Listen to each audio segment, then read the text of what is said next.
Hello everyone, welcome back to my kitchen. Today I brought you a very great chicken curry recipe. Make sure you have pen and paper because it's a long shopping list. Here is what we need: 600 gram chicken breast, 1 onion, 2 tablespoons of oil, 1 red pepper, 1 carrot, up to 4 garlic cloves, 1.5 tablespoon of curry powder, 1 teaspoon ginger, 1.5 teaspoon of salt, 1 teaspoon coriander, 1 tablespoon of sugar, 400 mg coconut milk, 1 can pineapple, 1/4 cup of pineapple juice, 1 fresh lemon juice, 2 deciliter chicken broth and 1 tablespoon of cornstarch. Let's get started. Heat up 1 tablespoon of oil in a large pan and fry the chicken breast for 6 minutes.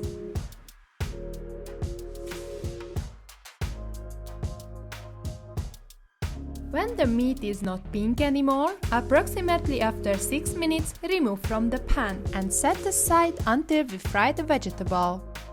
In the same pan, we pour the remaining oil. Add onion, red pepper and carrot. Fry it about 4 minutes until it's tender.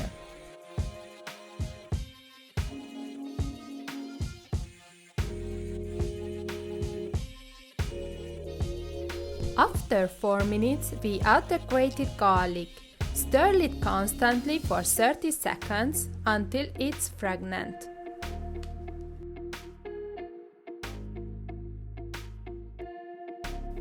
After 4 minutes, add the chicken breast and all the seasoning: salt, sugar, coriander, curry, and ginger. Mix it well and fry it for another 2 minutes to deepen the flavor. Now we add the unsweetened coconut milk, chicken broth, pineapple juice, lemon juice, and pineapple chunks. Stir it, bring it to boil, then lower the heat and cook it for 20 minutes with the lid on. Instead of chicken broth, you can use water, but don't forget to add some extra salt for better taste. We are close to finish up. If you like my video, please don't forget to like, share it with your friends and let me know how did you like this recipe. Thanks! In the meantime, we prepare the cornstarch.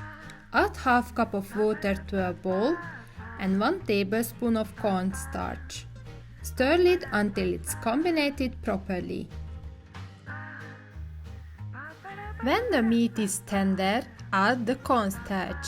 Mix it and cook it for another 5 minutes. Taste the sauce and add some extra salt and coriander. If you have fresh cilantro, you can add 1 cup of chopped cilantro, but it is optional.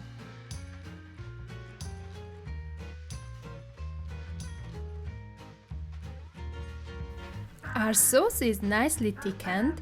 It is ready to eat.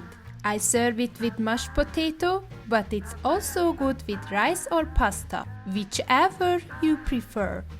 Thank you very much for watching. I hope you have enjoyed my video. Bon appétit and see you next week.